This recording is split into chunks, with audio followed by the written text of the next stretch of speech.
In 1961, Project Westford sent copper needles into orbit. The container did not eject them. That failure was the first visible result of an attempt to build an artificial communications belt around Earth. Years later, radar would connect small orbiting clumps to the project. But the strange part is not simply that a test failed.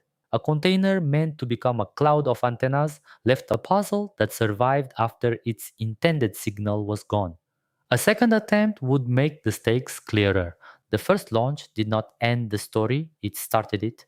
Emmett Lincoln Laboratory wanted global coverage that could resist destruction or jamming. The plan used many tiny copper antennas instead of one ground station.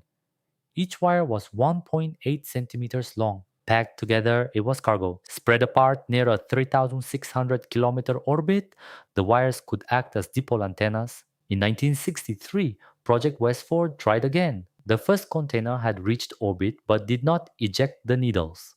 It had never made the transition from packed cargo to separate antennas. There, the new question was whether a container could open and turn packed wires into separate antennas. The 1963 plan was huge. Historical records describe a planned belt of 400 million filaments, while a later investigation used 480 million planned dipoles. The documents disagree on the exact planned total, but not on the scale of the retry. This time, the container opened near 3,600 kilometers. NASA estimated that 120 to 215 million wires entered the initial orbit. The second mission crossed the first threshold. The release was only the midpoint of the problem. Deployment still had to work. But the wires did not all separate. The later investigation put numbers on that limit. Only 25 to 45% of the planned 480 million dipoles were judged to have dispersed properly. The rest were believed to have remained in clumps. One mission had produced both the intended antenna elements and compact copper groups.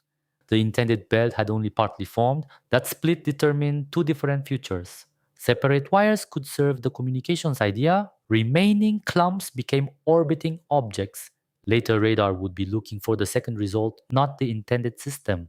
Goldstone radar found small debris decades later. In the mid 1990s, the radar data showed a population above 2,500 kilometers. NASA associated that population with clumps from the 1961 mission.